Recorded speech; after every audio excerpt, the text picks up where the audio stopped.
بله ام ایرو وک سازیا کریکارن مزوپوتامیا وک پنابرن ولاتپارزن باکور هاتل لیره باشور دشین و دیسا هر وها مالباتا شهید محمد زکی چلبی ام هاتن ما سری گورستانا مام جلال دا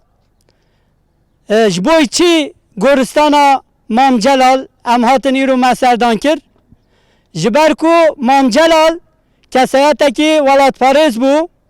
کسایتکی کردپرور بو کسایتکی شورشگر بو هر دیسا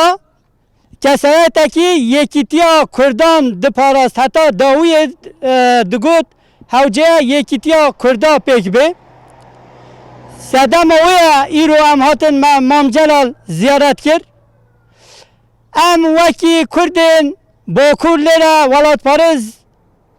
ولاتپارزن باکور لیره demek ki derece bin zaten Türkiye, tahdariyen Türkiye, erişen Türkiye'de jiyan diken. Eve hatan ha dehan Kurdemeyi ولاتپارس آخا Süleymaniye takali hata kirin, hata kuştun, hata katil kirin. O her davi havale Mehmet Zeki Çelebi ve aliye devleta faşist ya Türkiye ve hatta katil kirin. Hatta ha dehan hevditin ma Süleymaniye ve asayiş ve polis ve yekiti xora ma dehan hevditin pek inayna ama mekhabın evin taka Ferhat Bağış kondu kire evin taka Yasin Bulut kire evin taka Haval şehit Zeki kire hatan ha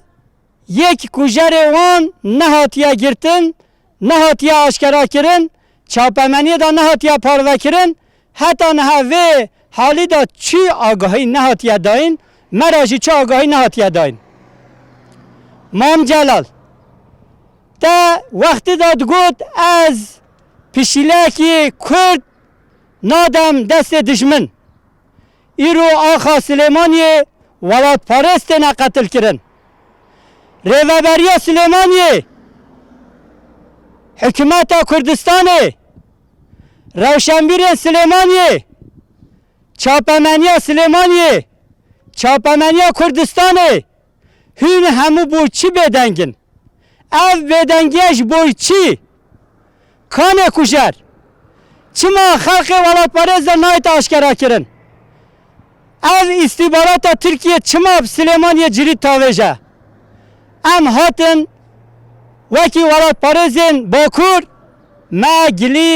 giliya hükümeta Kürdistan'ı giliya saziyen Süleymaniye giliya revabiriya Süleymaniye ma Mam Celal kir. Jberku Mam Celal jboy ma Kürda hem yanır xaka. Mam Celal vakti xoda gutiya Süleymaniye Helina şöreşkerin çar parçayı Kürdistan'ya Süleymaniye vilayet Ravşanbirana Bajeran ولاتپارزی Kürdistan'ya çima ayırı ولاتپارزin Kürdistan'ya Süleymaniye'tine katil kirin? Em veki malbata şehit Zeki u hevali şehit Zeki em hatin vira İmam Celal ku dengê me biçi hemû qada biçi hemû kesî berpirsiyarê li Süleymani Zeki keseke medeni bu Zeki keseke ولاتپارز bu Zeki li vir penaber bu suçê Zeki çi bu vira şeklekî hovane hatil qatil kirin medgo vira axê Süleymani axê me ye Kürdistan'e me biparêze ne parast me dijminê dagirker destê xwe qirêj xiste nava vira axê Kürdistanê Zeki qatil kir ey QDP ey Barzanî madem destê we ne xwîna Zekî de nîne hûn çima teslîm nakin wan qatîla û asayişê Süleymani yeneke polîsê Süleymani 10 rojê me ye we çima bersivek me ra neda hûn çê bersiv bidin vê zarokê min ev keça min li vir hate dilê da ez qebûl nakim me îro çi heval Musa got li dest pê kir heta ku hûn bersiva min nedin heta hûn wan qatîla teslîmê me nekin ez nasenim ez ê her berdewam bim xwîna Zekî erdê namîne bila evî bizanbin rêya Zekî rêya min e